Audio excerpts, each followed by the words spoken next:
श्री गजानन विजय अध्याय 5वा प्रारंभ.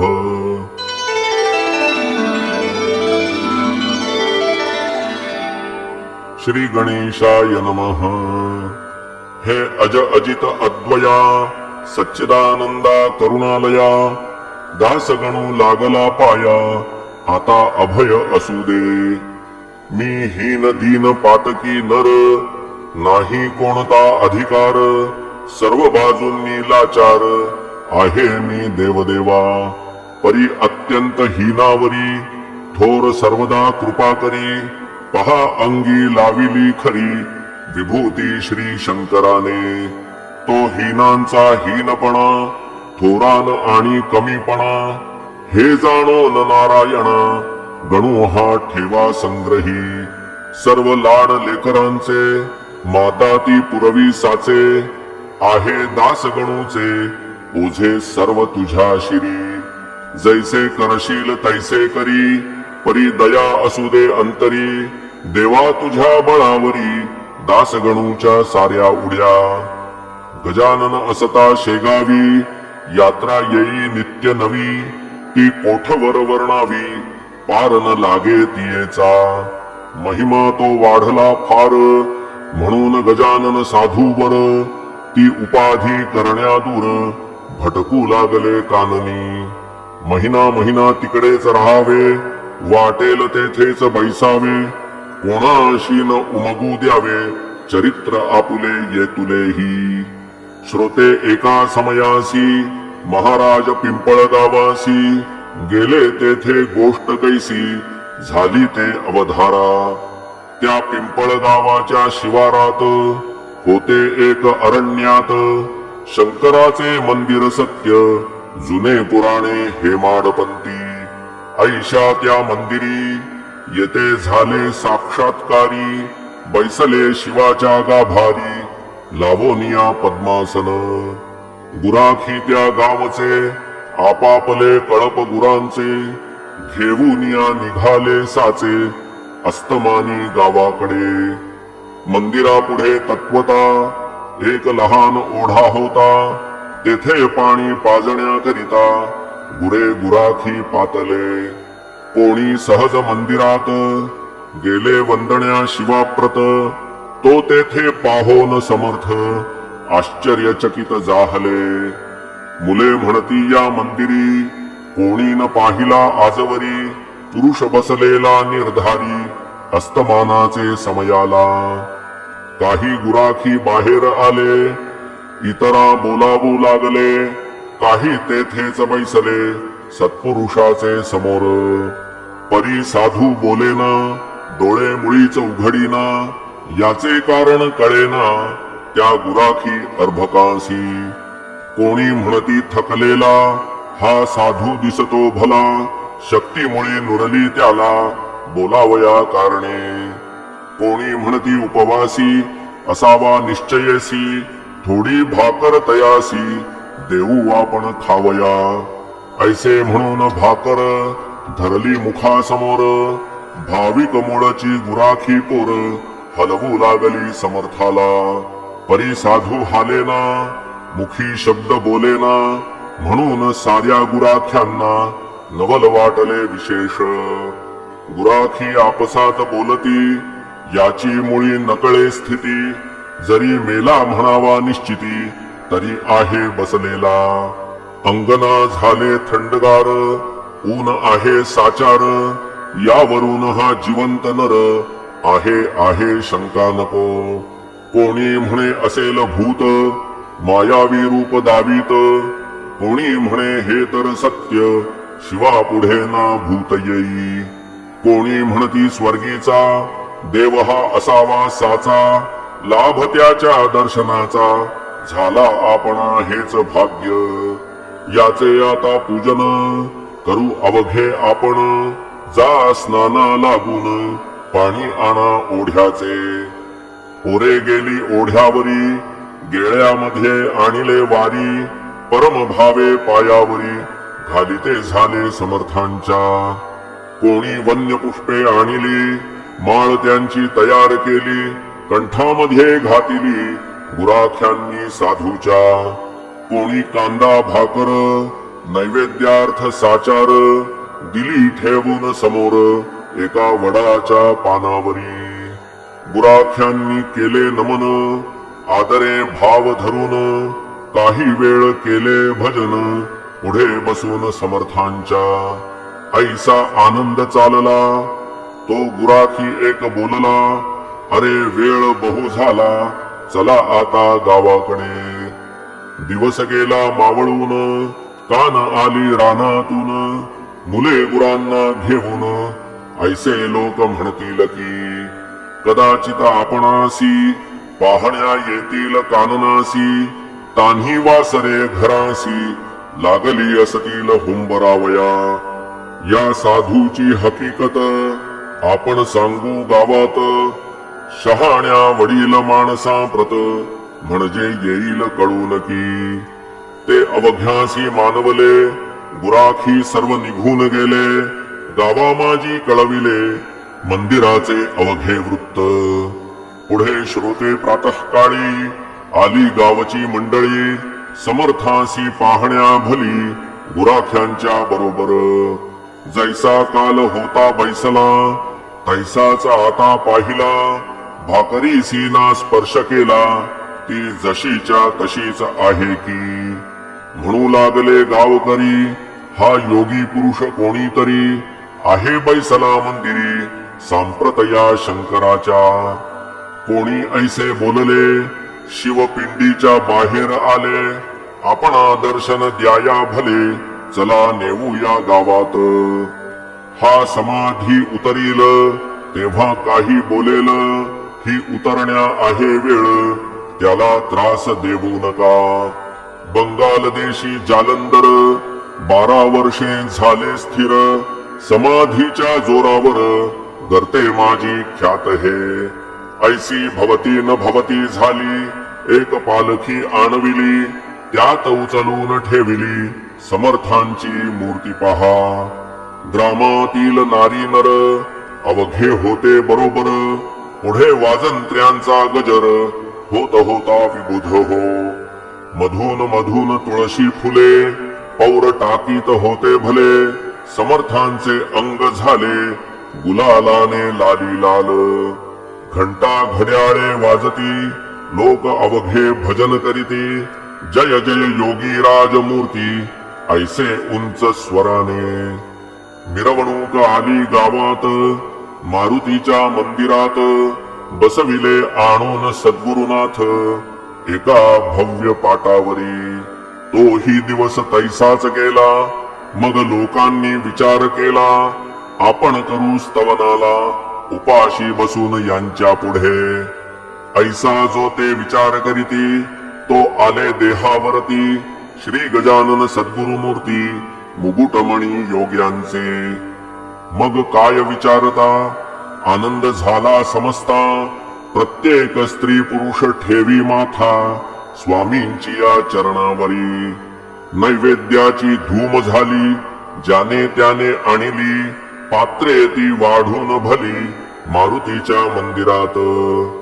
त्या अवघ्यांचा स्वीकार समर्थे केला थोडाफार हाळोपाळीत साचार ही वार्ता श्रुत झाली. पुढे दुसऱ्या मंगळवारी पिंपळगावचे गावकरी आले बाजारा निर्धारी शेगावा कारणे. ते शेगावच्या लोकांशी सहज बोलले प्रेमेसी आमच्याही गावासी आला एक अवलिया. अवलिया थोर अधिकारी प्रत्यक्ष आहे श्रीहरी धन्य पिंपळगाव नगरी पाय लागले साधूचे. आम्ही तया योगीवरा कोठे न जाऊ देऊ खरा निधी चालत आला घरा त्याते कोण दवडी हो. शेगावचे बाजारात जिकडे तिकडे हीच मात बंकटलाला झाले श्रुत वर्तमान ते अवलियाचे. बंकटलाल पत्नी सहित गेला पिंपळ गावात समर्थांशी जोडून हात विनवू लागला नानापरी. आत्ता येतो म्हणून निघून गेला तर आपण त्यास झाले 15 दिन याचा विचार करा हो. गुरुराया तुम्हा विण भणभणीत दिसे सदन शेगावचे अवघे जन चिंता दूर झाले हो गाडी आणली आपणासाठी चला शेगावे ज्ञान जेठी मायले का होणे तुटी हे काही बरे नसे कित्येक दयाळा आपुले भक्त राहिले असती उपोषित त्या शेगाव शहरात नित्य दर्शन घेणारे तुम्ही न आल्या शेगावी मी ही तनु त्यागी न बरवी आमुची सांगा पुरवावी आळ कोणी गुरुवर्या बंकटलाल ऐसे वदले महाराज गाडीवरी बसले शेगावासी निघाले पिंपळगावा सोडून जैसा मागे गोकुळाला न्याया कृष्णा अक्रूर आला तैसा बंकटलाल भासला अक्रूर पिंपळ गावाते पिंपळगावच्या लोकांप्रती बंकटलाल समजाविती नका होऊ दुःखित चित्ती जातीन कोठे लांब साधू वाटेल तेव्हा दर्शना यावे हेतू आपुले पुरवावे जेथल्या तेथे असू द्यावे या अमोल मूर्तीला बहुतेक पिंपळ गावाचा बंकटलाल साहुकार साचा मनोभंग साहूचा करण्या कुळांची छाती नसे चुरमुऱ्याचे लाडू खात पिंपळगाव बसले स्वस्थ महाराज बसून गाडीत जाऊ लागले शेगावा पथी जाता गुरुमूर्ती बोलले बंकटलाला प्रती ही का साहूची होय रीती माल दुसऱ्याचा बळे न्यावा मशी यावया तुझ्या घरी भय वाटते अंतरी तुझ्या घरची नाही बरी रीत हे मी पाहतो लक्ष्मीजी लोकमाता महाविष्णूची होय कांता जिची अगाध असे सत्ता तिलाही त्वा कोण दिले तेथे माझा पाड कोण म्हणून गेलो पळून जगदंबेचे पाहून हाल माझे चित्त भ्याले ऐसे ऐकता हसू आले बंकटलाला प्रति भले विनयाने भाषण केले ते ऐका सावचित्ते बंकट बोले गुरुनाथा माझ्या कुलपान भ्याली माता आपुला वास तेथे होता म्हणून झाली स्थिरती जेथे बाळ तेथे आई तेथे दुजाचा पाड काई आपुल्या पाया पुढे नाही मला धनाची किंमत तेच माझे धन थोर म्हणून आलो इथवर माझे न उरले आता घर ते सर्वस्वी आपुले घर मालका कारण शिपाई आडवी कोठून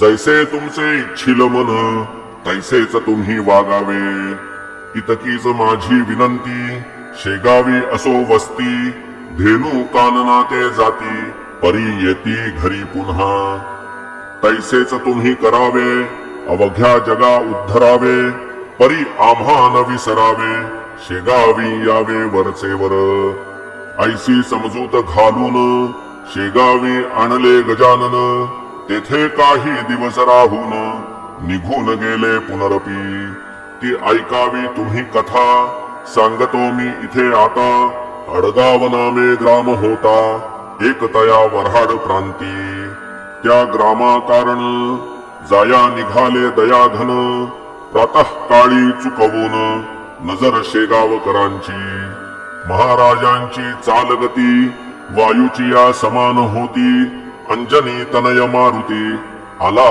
काय वाटे पुन्हा मास होता वैशाख 16 कलांनी तपे अर्क क्वचित कोठे न राहिले उदक ऐसा प्रखर उन्हाळा माध्यान्हीच्या समयाला अकोली गावापासी आला हा योग योगेश्वर साधू भला गजानन महाराज तो काय घडले वर्तमान समर्थांसी लागली तहान करीती चौफेर अवलोकन तो उदक कोठे दिसेना अंगावाटे चालल्या धारा घामाच्या त्या एकसरा अधरोष्ठ तो सुकला खरा उदकावीण समर्थांचा ऐशा दुपारच्या अवसरी भास्कर नामे शेतकरी घालीत होता पाळी खरी आपुल्या त्या शेताला शेतकऱ्याची पाहता स्थिती हे अवघ्यात मुख्य असती कृषी वलहा निश्चिती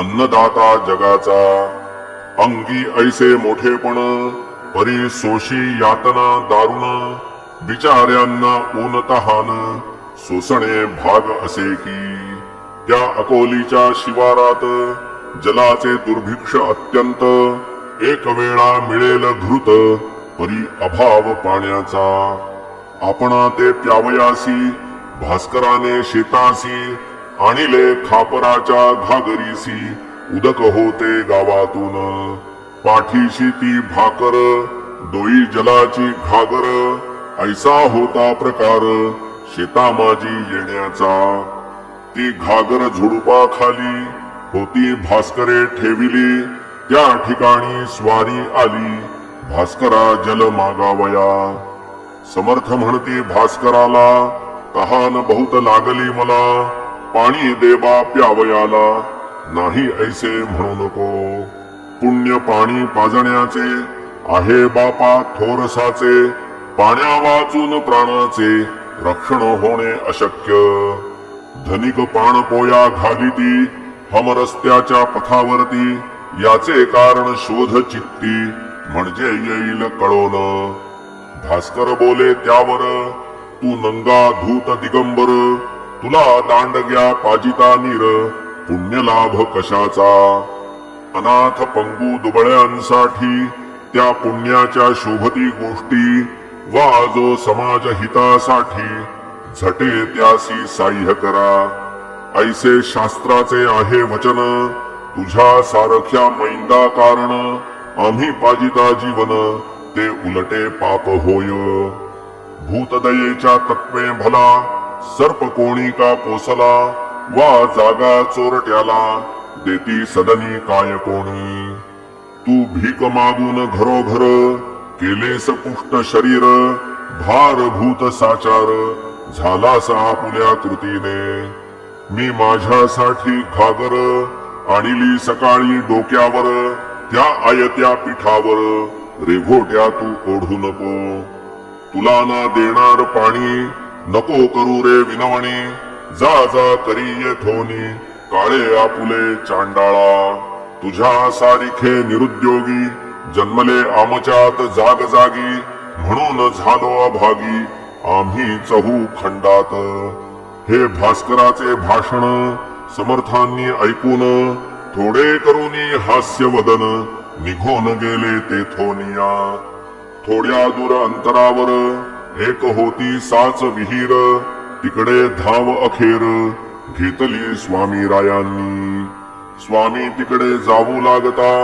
भास्कर झाला बोलता उच्च स्वरे वेड्या वृथा तिकडे कशाला जातोस ती कोरडी ठणठणीत आहे विहीर जाण सत्य पाणी या एक कोसात नाही कोठे जाण पिशा समर्थ बोलले त्यावरी ही सत्य तुझी वैखरी विहिरीत पाणी नाही जरी परी करीतो प्रयत्न तुझ्या सारिखे बुद्धिमान जलाने होती हैराण ते मी नयनी पाहून स्वस्थ ऐसा बैसलो जरी तरी समाज हितासाठी कायमी केली सांग गोष्टी साह्य होतो जगजेठी हे तू शुद्ध असल्यावर समर्थ आले विहिरीपाशी तो थेंब नाही तियेशी हताश होऊन वृक्षापाशी बैसले एका दगडावर डोळे मिटून केले ध्यान चित्ती साठविला नारायण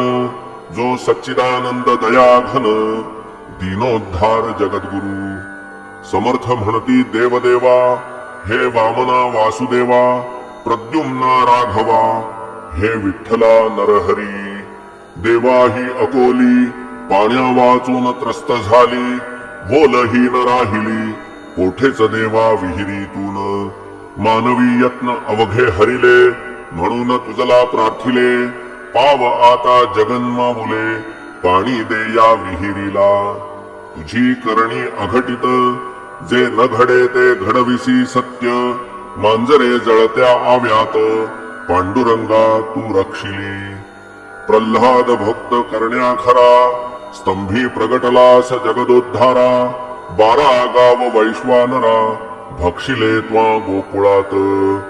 कर नखाग्री धरिला गिरी तूच की रे मुरारी. तुझ्या कृपेची नये सरी जगत्त्रयी कवनास. दामाजी पंत ठाणेदार त्याच्यासाठी झालास महार.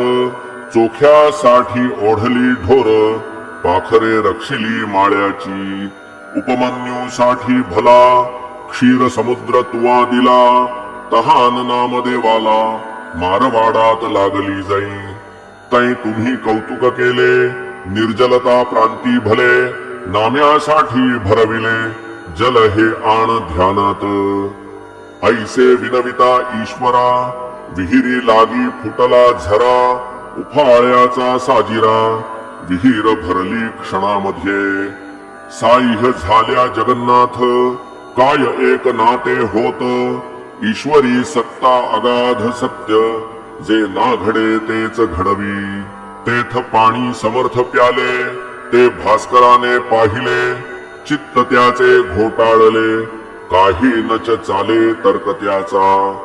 वर्षे झाली 12 जल नाही या विहिरीस. तिलाच एका घटकेस याने जलमय केली की. यावरून हा कोणीतरी खचित आहे साक्षात्कारी.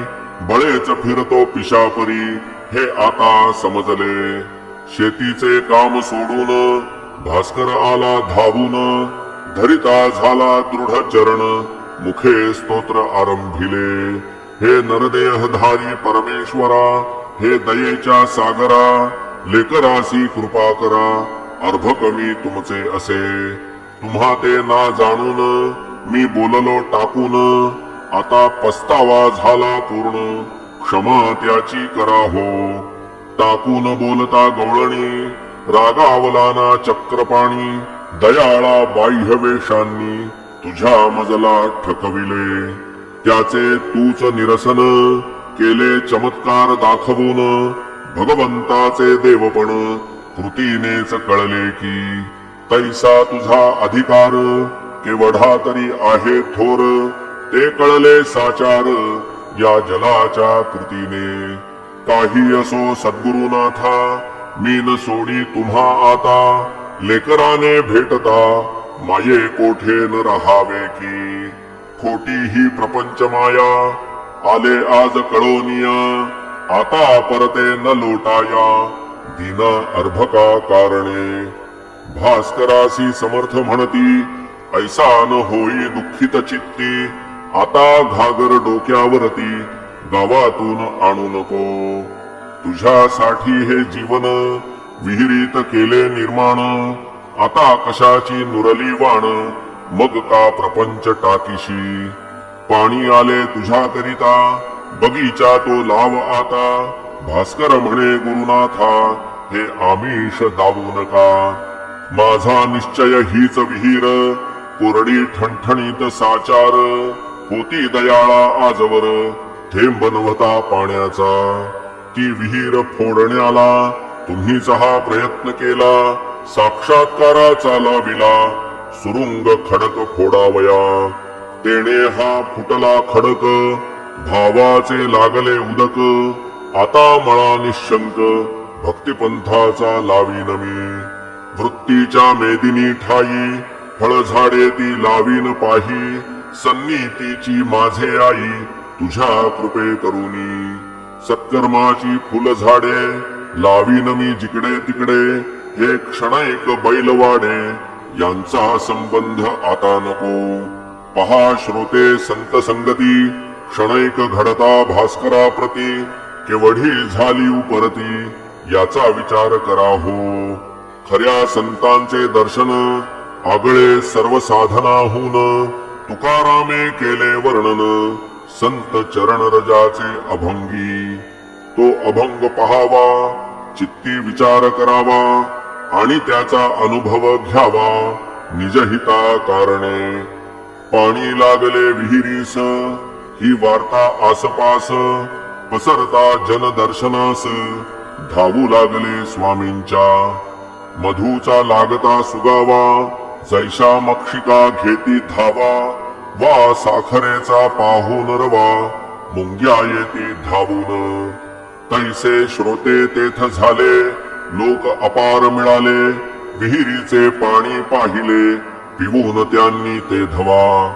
उदक निर्मळ शीत मधुर गोड अमृताहून फार. करू लागले जय जयकार गजाननाचा लोक सारे. असो पुढे भास्करा सहित अडगावासी न जाता परत.